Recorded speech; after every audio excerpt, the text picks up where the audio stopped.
Hello and welcome to Ladies Talking Business. I'm your host, Moremi Akano. On this show, we break down the concept of business to its simplest form. With me in the studio today is Nkechi Alade, the principal consultant and founder of Elvaridah, a business development and consulting company. Nkechi harnesses the power of entrepreneurship and its capabilities to revolutionize Africa with the motivation to help people find their true talents and make money out of their passion. She is a recipient of the 2021 PowerWoman 100, a Tony Elumelu Foundation mentor, and has been selected to represent Nigeria at the Global Young Leaders Conference in the US. Happy to have you on the show today, Nkechi. Thank you so much. And thanks for joining us. You're welcome. Okay, so business coach. Let's get right into it. How would you advise that I place my business up on the global market? Okay, so before you can even play globally, you have to have what is called local domination to a large extent, right? You go from being known, right, in your own space to an unknown place. So before you can open up yourself to a global market, you're going to be asking yourself questions like, what exactly does it mean to go global? Global now means that you're dealing with a larger audience, different cultures, different people on a larger scale. So it means that you're no longer producing a product just, say, for example, for the Nigerian market. You're considering people of different ethnicities. You're trying to consider, okay, how do I get into this market? So you ask yourself questions like, should I do the distributorship model? Perhaps partner with local people in that area. If I'm going to be on social media, it means my language is going to change.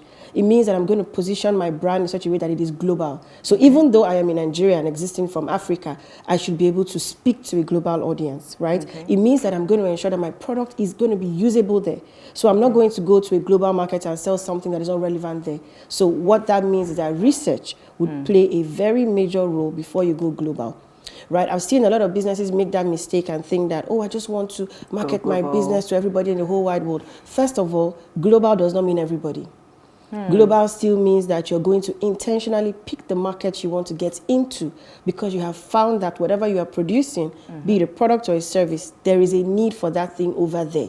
So remember, saturated markets are everywhere. Going global means that you're even going to an even bigger saturated market. So what is it that's going to make you compete with already existing brands in that location? So like I've said before, research is important. Who are you speaking to in that market? How are you going to get in terms of partnerships? Have you looked into the legal framework? Have you looked into money? Because, for example, you're in Nigeria, you want to go and sell in dollars. You know that a lot of things are going to be going on there. So you're going to look at your operations, you're going to look at your back end, you're going to look at your shipping costs. So a lot of things to consider. But like I said, start locally before you start trying to go global. So do you think there's a chance for anyone who hasn't, broken into the local market, in quotes, to make it globally? So there's something in business, right? It's very important for you to sort of start out with a small market, whether it's global or it's local. You have to start with a small size market. We call it beta testing. You're trying to test with a small market, see what happens there. Imagine you go and make a mistake on a global scale. How do you recover from that? It's an international mess up. It's an international mess up. It's easier and better for you to sort of start locally, make your mistakes, cover your face in shame, learn from those mistakes, document the mistakes and say, okay, you know what? This thing has worked well. Let's say, for example, in Victoria Island. Let's do Victoria Island. From Victoria Island, we can now include Ikoyi, then we talk about Yaba, Sule. I don't believe in just everything at once. When we work with clients, we try to roll out an execution plan gradually. Don't just go all out because you might miss it. That's why you see, you have too many dissatisfied clients that you cannot win back. Focus on those ones that you're sure that you can deal with. You make mistakes, you can apologize, you can send them another set. Keep making those mistakes till you feel, to some extent, you're able to continue moving forward. And there's something I also know from business, that sometimes you may not even be the one to make yourself global. Word of mouth. Exactly. So when you have customers that are pleased with your work or product services, they are the ones who begin to take you global. Exactly. I would also add that some people don't even plan to go global, but then the demand for their products on a global scale. So we'll just use, for example, the fashion industry in Nigeria. None of them might have decided to go global on their own. But then the demand is coming. People are calling from Canada, from the US, from the UK, and then they're asking, they want our products. So that's another ballgame entirely. So the demand is there. So what that means is that you now need to meet up your supply with the demand, which is more interesting. Because there you already have a market. You're just going to supply And there are a lot of products that actually do that very well from Nigeria. You know, you consider fashion, you consider like the hair care, some of the beauty products. There's a lot of shipping going on from Nigeria to overseas, and that's global, whether you like it or not. And then you start to look at, oh, I have this distributor in the US, or you can pick up from here. That's it. That's going global. That's basically what really it means, being global. Yeah. Okay, so talking about running a business, there's something that I know is in troubles a lot of business owners: manpower. I know that it's a big deal. So even for a small business, let's even start with small business. I'm not even going to talk about the large corporations and all that. What should you look out for when hiring?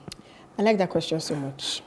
The reason is because when we first of all started, we didn't handle recruitment directly for clients, but we had to go into recruitment because we realized that there's no way you can build like a fantastic business plan, set up a business and have the wrong people and get to any promised land. You're not going to go anywhere. And I've also seen personally that when people are trying to hire for small businesses, they don't realize it's not the same as hiring for the multinationals or the bigger firms. You're a small business. You have to continue to remember that you're small for a reason. So why do I say that? You're trying to get people who align with your vision. So when you're hiring for a small business, you're not just looking at CVs. Anybody can pay for CVs these days. And it's not a bad thing. It just means you're trying to be tidy. But hiring for a small business is beyond your CV. So you're looking out for people who are disciplined, people who are diligent, people who believe in the vision of the brand, people who are competent, people who are hardworking, people who are not just motivated by money, people who want to see the success of the business, people who see themselves as a part of something. Now, where I'm going is that you hire more based on character than competence. See, you can teach people the work. Most small businesses, if we're being honest, most of them are not really sure where they are going until year 3, year 5, year 7. So what it means is that they need people who are ready to evolve, grow with them, people who have the character, people who are resilient. It's not the easiest to find. That's why you find a lot of small businesses, turnover rate is very high. They are constantly recruiting, replacing. That is because they have not defined what they're looking for. Another thing I would say is that most business owners, they just feel they just need to hire people, not specifically for the need the business has. Yes, you might need, say, you need a graphic designer or a social media marketer, but what exactly is that person going to come and do? The person gets into the office, there's no job description, there's no guide, there's nobody telling them what to do, and then the person is not performing. Unfortunately, they cannot perform because even the business owner has not done their own work in terms of being a good leader and setting in place processes, procedures, setting up somewhat of a HR department, even though it is just you. Business. Yes, you need to have some form of policies. You need to have some form of framework, what is going to be happening. Because people can come in, remember they are human beings trying to build their own career. They come in and then there's really nothing there, there's really nothing for them. They would leave you. And it seems as if I can't seem to keep anybody, but you haven't tidied your business up. The back end is not working. All right, thank you, Nkechi. We'll talk more on this after the break. Okay. We will be back for more conversations with Nkechi after the break.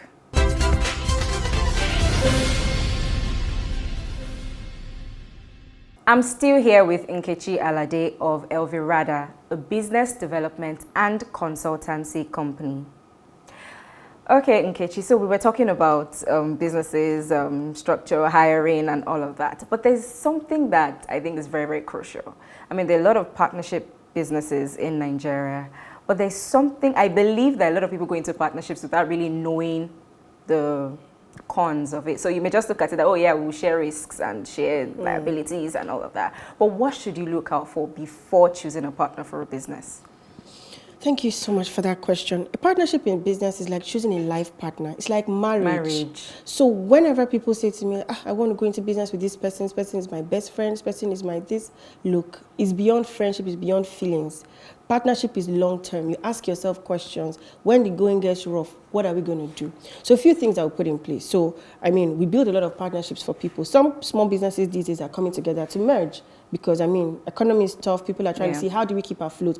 I do this, you do that. Together, we can do more, right? So one of the first things is you must have things in writing.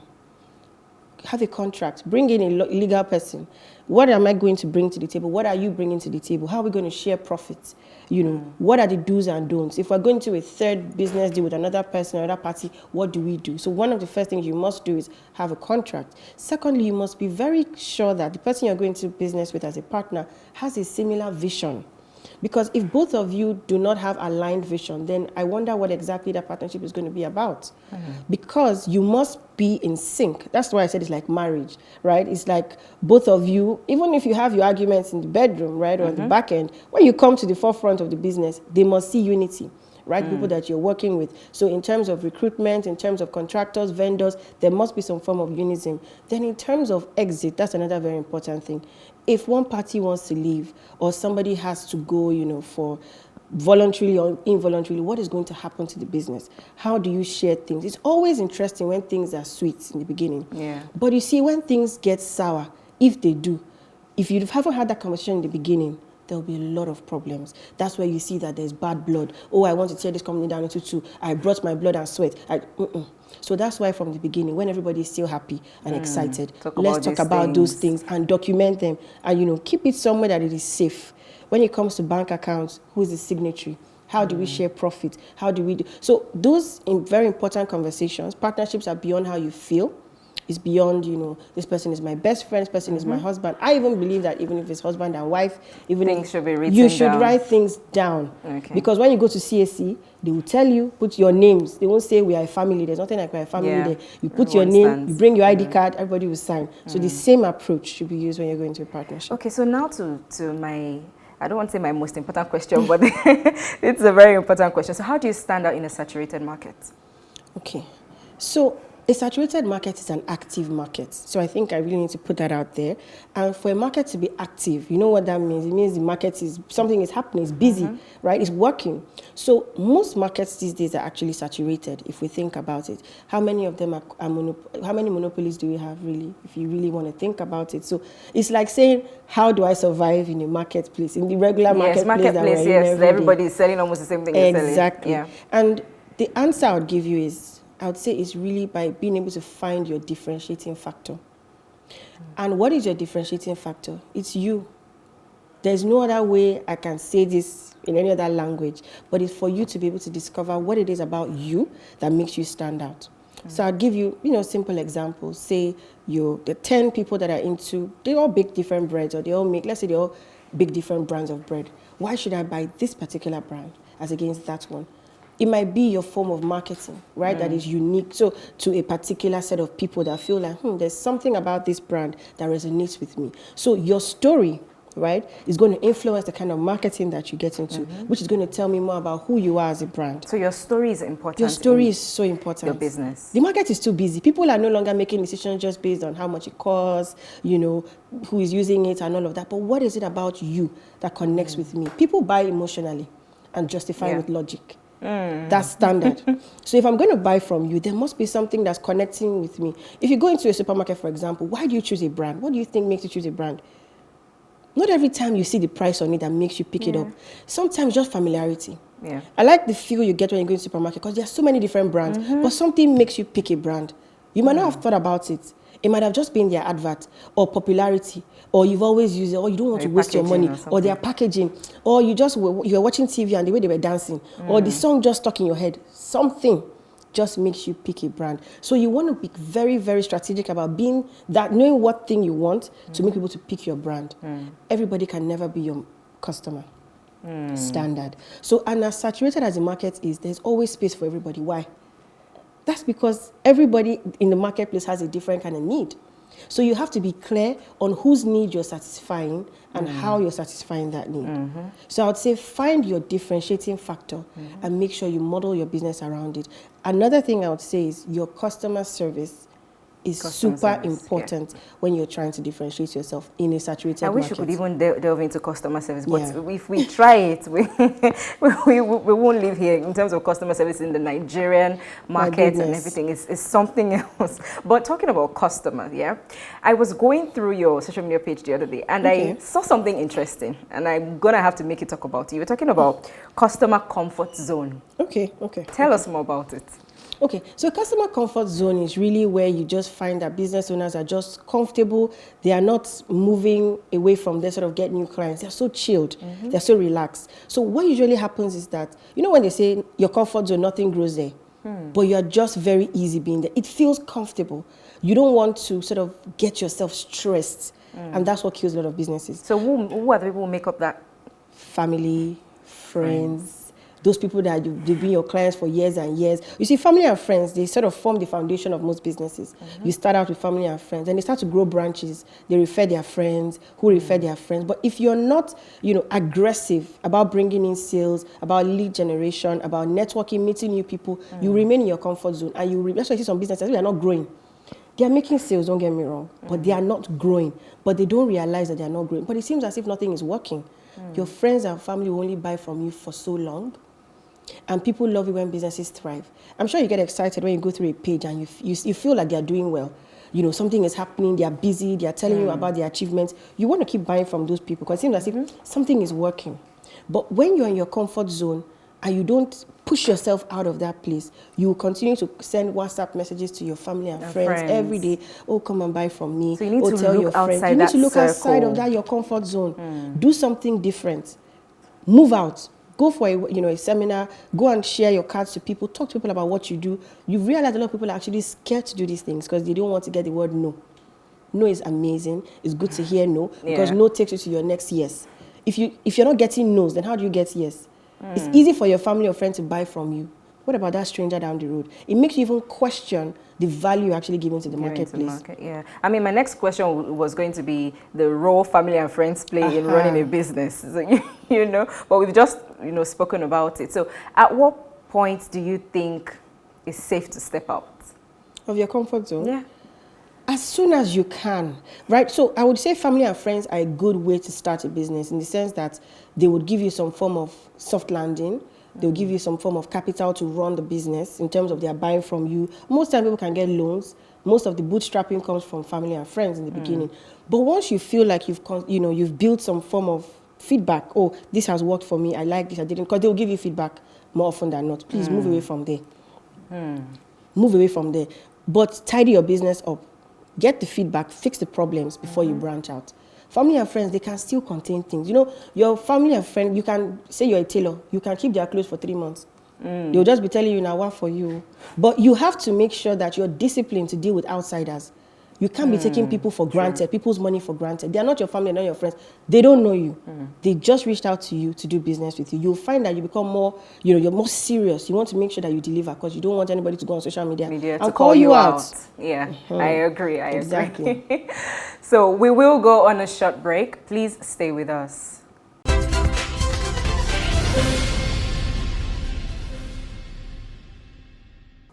Thanks for staying with us on Ladies Talking Business. We have been having conversations with a business coach, Nkechi Alade. So Nkechi, as a business coach, I know you have dealt with a lot of businesses. What changes would you like to see business owners make in running a business? So, I like to ask business coaches this a lot, and you'll be surprised that I hear similar answers a lot. But from your perspective, do you wish that these businesses knew better or know how to do better? Okay. So I'll use Elvaridah as an example. When we started Elvaridah, it was really to fix those fundamental issues that I personally found that businesses were struggling with. So you find that businesses have been existing, they're making money, and all of a sudden they're stuck. Things just are not working. Everybody seems confused, and that is where lack of structure comes in. So one of the things that we do and we ensure that we help small businesses and medium-scale businesses to do is to help them to build structure, build processes. If you don't have a system that works, you will burn out. I'm not saying that you will not burn out normally, right? From time to time, you need to take breaks. But imagine you're unable to even have a life. Your phone is ringing, they're calling you to confirm bank alerts, they're calling you to do, because you have no system, no structure. So you can't even focus on what you should be doing as a business owner, which is bringing in new clients, networking, and developing yourself as a leader. You're focusing on things that an operations manager would do. So a lot of business owners are not business owners, they're actually operations managers. That is the truth. They might have several staff, but they keep on micromanaging because there's no structure. Well, sometimes it could be from a place of we don't know who to trust, especially when it comes to money. That means you're hiring the wrong people and you're not putting systems in place. I'll be honest with you, no matter how many people you hire, look at the biggest companies in the world. Imagine if they were in the accounting department. It's not going to work. You have to make sure you build a system that works. Build people, create people that have a vision. No matter what you do, unless you want to be in the marketplace where you're just getting your money yourself, there's a difference between building a business that is successful and running an expensive hobby. A lot of people are running expensive hobbies. they haven't realized it because they don't even have books. That is part of structure. What kind of accounting are you doing? Are you even in business? Some people just get paid and next thing they've purchased a few things off social media. You're not in business, unfortunately. So putting in a proper system and structure would really help you as a small business, because every big business was a small business. Nobody just wakes up to become a big business. So there's no big business problem. I hear a lot of, oh, that's a big business problem. No, it's a business problem. If you really want to run a business, put in some form of structure. Make sure you take your customer service seriously. Because you see, one customer, I believe, is connected to 100 people. And it's so easy to kill a relationship with a customer. Very easy to ruin a customer relationship. I don't know if you would agree with me that we haven't understood the concept of customer service in Nigeria properly. I don't know if you agree with me, but that's what I think. But why do you think that is a problem in this part of the world? So I think that I've actually thought about this thing a lot, because, I mean, customers should be your priority, right? Yeah. But then you find there's a lot of pride, I would say. There's a lot of ego. I'm a business owner, so why should I be talking to you? You should be talking to me like that. You know, the culture we're in is a culture that people want respect. Respect, and if somebody's paying you 1 naira, they expect you to be humble. So some people are like, is it because of just? They want to put that just. Customer service, they've killed everything. They've already killed it all. So you have to understand that as a business owner, you must put the needs of your customer first. And that's why when we're talking about, building a global business, and I say local domination, as you're here in Nigeria, understand the culture. For example, we're in Lagos. There's a culture in Lagos. There's a Yoruba culture. I'm Igbo, but I'm in a Yoruba land. So what that means is that I must be able to understand the way the culture here works. If I really want my business to work effectively and efficiently, train my staff. What are the words that are allowed to be used in this company over the phone? What is not allowed to be used? In this company, we don't say this. In this company, we don't say. Sometimes when you even chat with people on WhatsApp, you're like, what did I do wrong? All I want to do is buy from you. It's as if you are now begging them to please respond to you. Sometimes they sent your order maybe with a dispatch rider, and then they're saying to you that I call the dispatch. How can I call the dispatch? The service is not complete until it gets to me, the customer. I have paid for all of these things. But because I feel like people are not just equipping themselves with the right knowledge. Yes, you own the business, but the customer's, satisfaction, customer's service, customer's needs should really be your priority. I agree. Finally, Nkechi, in your opinion, how do you think the government, and when I say the government, I mean the Nigerian government, can help small businesses, have better and easy access to market and infrastructure? What do you think they can put in place? Policies. They need to help the small business owner with favorable policies. Like in what area? So if you say policies. Economic policies. Look at the economy today, the forex exchange rate. Businesses that are that depend on like forex for business. Trust me, it's not easy. The rates are skyrocketing. Businesses are sinking. And guess what? The purchasing power of the people is not increasing. So what that means is that the business owner cannot increase their prices. So a little 15 naira difference on your price, people will stop patronizing you. So what that means is that the business owner is now struggling, okay, how do I reduce the cost of operation so that I can continue to stay afloat, keep my staff and pay their salaries and still satisfy the needs of my customer? So we need policies. We need them to help us with some form of, tax rebate, the VAT, things that are tough for the small business owner. Give us some kind of loans that we can pay back, over a good period of time with very interesting interest rates. So these are things that the government can help us with. It's not easy being a business owner in Nigeria. It is not. I've heard people say if you can run a business successfully in Nigeria, then you can run a business anywhere in the world. I believe you can even do anything. I believe you have a superpower. Because it takes a lot to be able to manage people. Every day you wake up with a new policy, you're managing to get your money, do your transactions, and still stay afloat. It's not the easiest, but the government can support us in more ways than one. Give us some form of soft landing. It's already tense. The environment is tense, but they can make it easier for us. Because what is happening with the economy now is that it's making it a bit difficult for foreign investors to want to come in and do business. Because you can't just wake up tomorrow and then a policy comes out and just knocks you out of business. So the government sort of has to carry us along in some form of decision making, having the right people to consider the people that are in business before they come up with these, policies that are closing down industries overnight. Amazing. So aside policies, what else would you advise? Yeah, we spoke about the tax. Yes. Okay. And then interest rates, some good loans, if possible, and some very good government grants would really go a long way. in helping. Electricity, there's no lights in Nigeria. I was waiting for you to say there's that. No power. Because I've heard that a lot. There's no power. And, you know, these are just things that would help us to reduce the cost of running a business. Because what makes business high is expenses. If we stop paying for, let's say, buying a fuel, diesel, and even the things like gas. Do you know how expensive gas is now? It's all over. It's ridiculous. So imagine those in the food industry. What is it really costing them to make this food? So there are a couple of things that the government has to look into back end to sort of help the business owner to be able to even break even, if at all. If at all. I like that. Thank you so much for joining us on the show today, Nkechi. We wish you all the very best. Thank you very much for having me. Thanks for tuning into Ladies Talking Business today. Don't forget to follow us on PlusTvAfrica Lifestyle on YouTube to catch up with our programs. I'm Moremi Akano. See you next time.